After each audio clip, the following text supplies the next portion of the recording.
We can all agree that Rob Lowe is far too fascinating and far too good to not be studied in greater detail. Fortunately, there are a lot of Rob Lowe movies, so we'd better get started. 1988's Masquerade, a thriller involving secrets, death, yachts, and thinking while looking at water.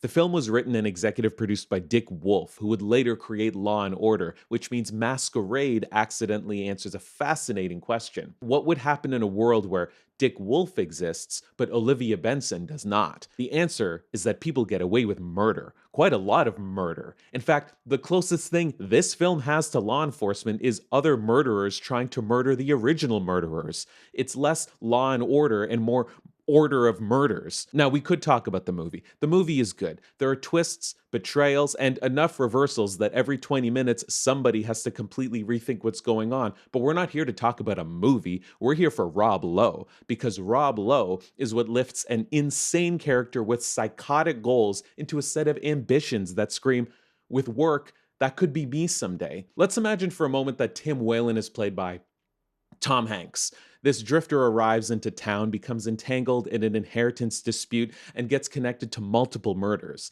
At this point, Tom Hanks is trying to solve the mystery. He's probably helping the authorities, exposing corruption, teaching a young boy the value of open water and a good sailor's knot. Instead, it's Rob Lowe, which means Ferraris are speeding toward trees. All clothing is off, people are dead all over the place, and he's still somehow 100% the romantic lead. In fact, I think I've stumbled onto my first official research finding. As soon as somebody in this film goes, "This woman's new boyfriend seems suspicious, you should probably look at him for murder," people aren't like, "That guy? Nah." They immediately go, "Yeah, I could probably see that," with absolutely no evidence at all, because Rob Lowe looks like he would kill a guy and not tell us because we didn't ask. That's a very unusual quality for a leading man.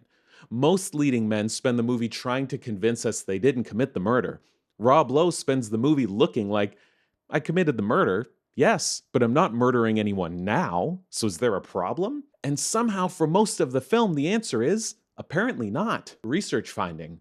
Rob Lowe is never at the edge of the conspiracy, he's always standing directly in the middle of it. Throughout Masquerade, people keep revealing hidden motives, inheritance schemes, murders, and double crosses, and yet somehow Rob Lowe remains one of the hardest people in the film to fully understand. We have no idea what he's thinking. We have no idea what his actual plan is. Half the time, I'm not convinced he knows what his actual plan is, and yet we accept the uncertainty because Rob Lowe appears to be having such a good time. The more complicated the situation becomes, the more comfortable he seems. Most people discover they're trapped inside a murder conspiracy and start looking for a way out. Rob Lowe discovers he's trapped in a conspiracy and starts wondering whether there might be opportunities for growth. By this point, he's practically updating his LinkedIn, which in 1988 meant telling people he worked beside that he had some dates available. At one point, I genuinely started to wonder whether Rob Lowe understood what was happening any more than the audience did.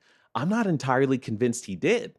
The difference is that uncertainty doesn't seem to bother him. New information arrives, plans change, people die, and Rob Lowe simply adjusts course and keeps moving, usually toward another boat, a woman, or a body, which leads to our next research finding. Rob Lowe doesn't show you more than he wants to. Part of that, I think, is his acting style. Most actors spend a thriller inviting the audience into their character's process. Rob Lowe rarely seems interested in doing that. Rob Lowe is an action man, not a backstory man. He knows the truth. There isn't time to catch you up, so ride the waves with him. He is an experienced captain, apparently, after all. This takes us to the end of the film. Olivia discovers the photograph linking the conspirators together, stripping away the final layers of deception and laying the truth bare like Rob Lowe's ass at the 6-minute mark and again at the 30-minute mark. It's a genuinely effective reveal, not because it tells us who the villains are, but because it finally confirms that the most suspicious man in the movie may also have been one of the few people making decent decisions. So while you're wondering whether Tim is lying, manipulating people, hiding evidence, and the time he was legitimately going to kill his wife in a staged car crash but was ultimately put off by the fact that he would also die, he may have actually fallen in love with her. Tim had quietly removed himself from his wife's will. We spend 90 minutes assuming he's hiding something terrible. Instead, it turns out he's hiding character growth. which for a man with such arrogant, magnetic confidence that he shoots a guy and his entire alibi holds up because he rolled back a bedside clock is a surprisingly effective twist. Which leaves me with one final question. How is Rob Lowe this good at this? Because on paper, none of this should work, and yet somehow it does. There are a lot of Rob Lowe movies left to investigate, so let's continue the investigation.